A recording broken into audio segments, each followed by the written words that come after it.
Top Albania Radio, she's on air. Jemi rikthyer përsëri në She's on Air në Top Albania Radio në 100 FM dhe në kanalin 10 në digital. Bimi me Stelinën dhe Nik. Të rikthehemi përsëri në këto bisedat tona, por vajza, unë e gjeta atë pikën lidhëse tuaj, dhe regjia do më ndihmoj pak me foton në LED, që ta shikojmë se ku lidhen së bashku Livia dhe Stelina bashk. A ulet vetja kaq keq për këto surrate me gra? Nuk mendoj kurrë që është kjo gjaja që na lidh, po jo, as pak. Mendon ti? Na lidh, unë mendoj të paktën, po flas për vete, po unë shoh edhe Stelinën shumë të ngjashme që ne kemi forcën për të folur, jo për të pranuar, për të duruar disa gjana. Kështu që jo, nuk është ajo. Keni dhe shihet më të këqija në meshkuj. No, Pas kësaj unë mendoj që dua t'ju them. Jo, përpos kësaj kemi edhe një pikë tjetër që na lidh bashkë, kemi pasur një jetë jo të thjeshtë të dy javë dhe mendoj që këto gosat e forta që unë dhe Livia sot jemi këtu, është pikërisht për këtë arsye. Kështu që nëse ka një mesazh të fortë që ne të dyja përcjellim atje jashtë, është thjesht që të gjithë vajzat që kalojnë situata të vështira të bëhen të forta dhe të ecin përpara. po, por nuk më pëlqen ajo pjesa e shijeve, me thënë të drejtën, sepse unë deri diku kam pas histori, po them se po gati 3 vjeçare, kështu që nuk kam se si të mbështyj kurrë aty ku kam hangër, ka përfunduar si ka përfunduar, por për mua domethënë do ngeli një person shumë i rëndësishëm që për te çdo gjaje unë ruaj një respekt. Edhe nuk më pëlqen që nuk kam lidhje me atë meme, na kupton, shumë i shpifur. Madje kjo faça ka ballë meme të tjera që nuk më pëlqejnë. Ndryshe nga Stelina që ishte në eksperimentin e së fillimit të historisë së saj, që të paktën ka treguar fytyrën e vet, mendoj unë, ose se ku qëndronte që në fillim.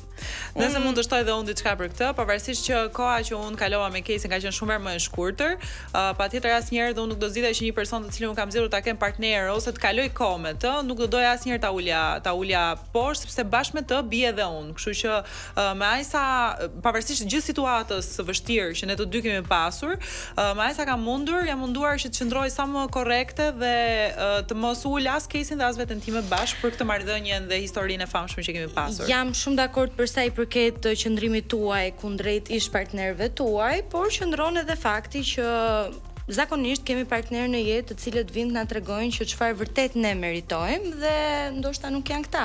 Për këtu bazohem tek shihet e juaja në meshkuj. Nuk bazohem fare në pamjen e tyre, në mënyrën se si ata mund të flasin apo mund t'rregohen në publik, flas vetëm për mënyrën se si ata ju trajtojnë juve. Kështu që një mesazh që nëse unë do doja t'ia jepja vajzave, një vajzë besoj se pavarësisht çfarë lloj gjëje që mund të kaloj dhe mënyrën se si ajo mund të rritet, është shumë e rëndësishme ta njohë veten e saj, ta doj veten e saj, ta zgjidhi veten e saj çdo ditë dhe kur ka përballë dashurinë e saj të jetës. Dhe po kalojmë. Stelina, unë dua të di cila është etiket, po themi, që të zhvendosur nga publiku në Big Brother, që ty të ka lënduar shumë. Nuk është që i kam gjetur, realisht nuk i kam gjetur një koment, nëse ju mund të më ndihmoni se nuk është që kam pasur një ndoshta një koment që ke lexuar që të ka vrarë pak. Jo, një të tillë etiketim të tillë nuk është që për pjesën posesive për shembull. Ai është vërtet posesive. Ajo gjëja është diskutuar pak edhe që në eksperiencën time të parë në përputhen. Unë nuk do ta quaj veten posesive jo për ta justifikuar, por nuk do ta quaj posesive, thjesht një vajzë e cila e di se çfarë kërkon. Edhe e di se çfarë do të presi mbrapsht nga partneri i saj, nuk do të thotë që është posesive.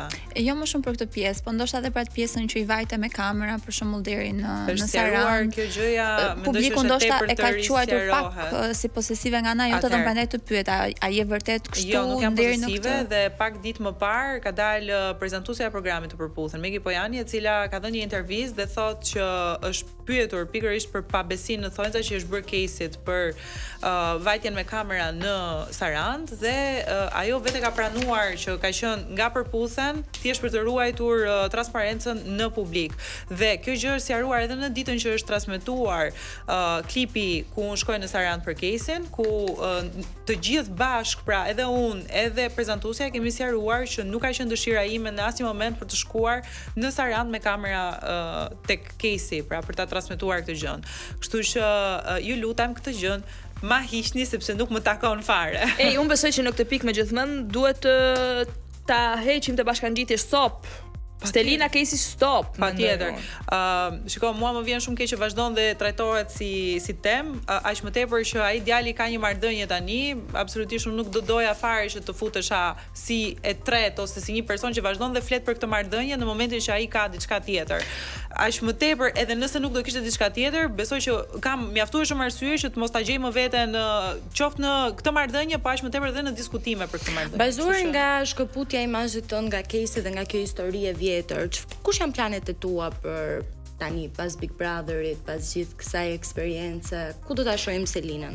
S'ka problem. Atëherë, unë gjithmonë jam munduar që t'i lë vetes time dyert të hapura në shumë fusha të ndryshme. Thën kjo që un kam një eksperiencë pune edhe në profesionin tim. Jo më larg se para 2 ditësh kam marrë përsëri një ftesë për të punuar një zyrë goxha prestigjioze.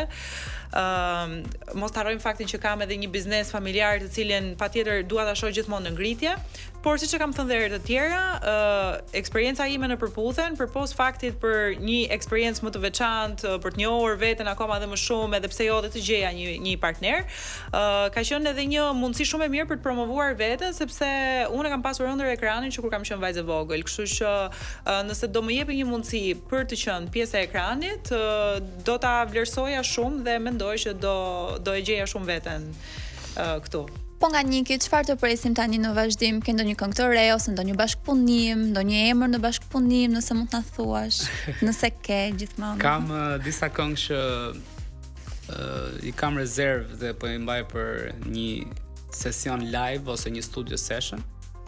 Por që nga që kam hapur studion time tani, edhe është pothuajse 80% e shqyrtimit tim.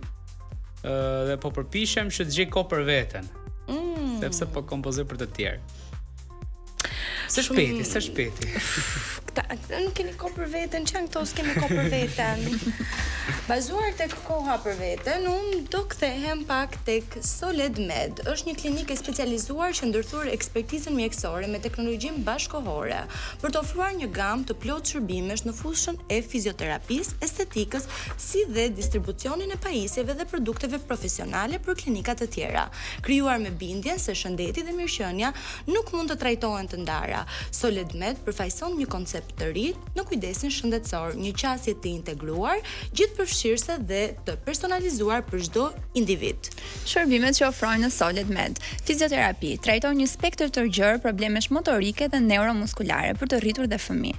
Përfshir rehabilitimin ortopedik, neurologjik, reumatologjik dhe ato pediatrik. Programet janë të individualizuara dhe të mbështetura në protokolle ndërkombëtare. Shërbimi i dytë është estetik. Në Soled Med, estetika trajtohet me të njëjtin standard si mjekësia. Aplikojnë trajtime jo invazive, teknologji moderne për përmirësimin e cilësisë së lëkurës, rigjenerimin qelizor dhe rivendosjen e ekuilibrit estetik dhe ato funksional. Shërbimi i tretë, distribucion dhe bashkëpunime profesionale.